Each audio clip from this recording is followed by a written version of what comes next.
Welcome to The Explainer. Today, we are going to build a blueprint for something that's, well, absolutely critical for any successful team, and that's trust. All right, so let's just dive right in. What happens when trust isn't there? Well, the whole environment changes. It stops being about collaboration and starts running on fear. And when that happens, people they shut down. They go into survival mode. They stop taking risks, they're not going to volunteer that brilliant new idea, and they basically contribute the bare minimum to fly under the radar. It's like a silent killer for creativity. So the complete opposite of that fear-based workplace is this idea of psychological safety. And honestly, all the research on high-performing teams points to this as the secret sauce. It's that feeling, that deep-down belief that you can speak up, with ideas, questions, even mistakes, without getting punished or humiliated for it. It is, without a doubt, the foundation for everything else. Okay, so how do we actually build this stuff? Trust isn't just some vague, magical feeling, right? It's tangible, and that's what we're digging into now. It all comes down to 3 specific, everyday behaviors that really form the foundation of our entire blueprint. So here they are, the big 3. First up is consistency. This one's simple. Do you walk the talk? Do your actions actually match your words? It's that straightforward. Second, we've got clarity. Can you explain things in a way that people actually get? No confusing jargon, just clear, direct communication. And finally, number 3, relationship. This is about showing people you genuinely care about them, as human beings. When you put them all together, it's this incredibly powerful mix of authenticity, logic, and just plain old empathy. And here's the thing, you can't just pick and choose. These are not optional extras. Think of it like a 3-legged stool. What happens if you take one leg away? The whole thing falls over, right? It's the exact same here. If you're missing consistency or clarity or that genuine relationship, the whole structure of trust just weakens. It starts to crumble. All right, so now that we've got our foundation of trust, let's look at where it leads. Because this is where we start building a bridge to something even bigger, what we might call organizational happiness. Now, when we say positive organization, we're not just talking about, free snacks and ping pong tables.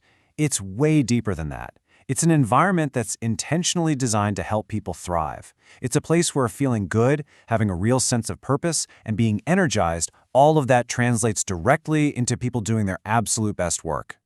Okay, so we have our foundation of trust. Now it's time to put up the main supports. Let's talk about the 4 core pillars that hold up a truly positive organization. So here's the full structure. The first pillar is what we're calling plus us. This is all about that sense of belonging, that feeling of we're all in this together. It's about interdependence. Then you have plus being.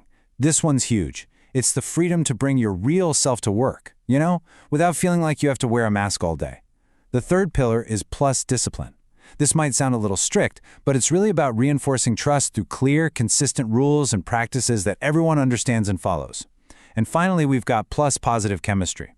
This is all about the emotional vibe of the workplace, making sure it's built on a foundation of respect, listening, and real, genuine care for each other. All right, last section. So you've built this amazing structure, but every great building needs someone to look after it, right? An architect or a guardian. Well, in this ecosystem, that role is often called the Chief Happiness Officer. Now hold on, because this role gets misunderstood a lot. A Chief Happiness Officer, or CHO, is not a party planner. It is not their job to make people happy. Think of them more as a gardener. They're the guardian of the whole ecosystem. Their job is to create the right conditions, the right soil, the right amount of sun, so that trust and happiness can grow all on their own.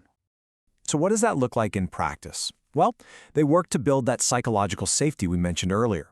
For example, they might push for blameless postmortems when a project goes wrong, where the whole point is to learn, not to blame. They help coach leaders to be more self-aware. They're constantly looking for ways to strengthen those 4 pillars we just talked about. And maybe most importantly, they champion the idea that performance and well-being aren't opposites. In fact, they feed each other. And this is probably the most crucial takeaway of the whole thing. Trust, happiness, a positive organization, these are not separate items on a checklist. You can't just have a trust workshop on Tuesday and call it a day. It doesn't work like that. It is all one single, integrated, living system. Everything is connected. And look, investing in this system, it's not just some fluffy, feel-good thing. It's a strategic imperative. When you build this kind of environment, you are literally creating the engine that drives sustainable results, that drives real innovation, and that allows for incredible growth, both for the people and for the organization. So that's the blueprint. But it leaves us with one final question, and this one's for you. Looking at all these pieces, the 3 dimensions of trust, the 4 pillars, what is the very first tangible block that you can put in place to start building more trust in your team, starting tomorrow?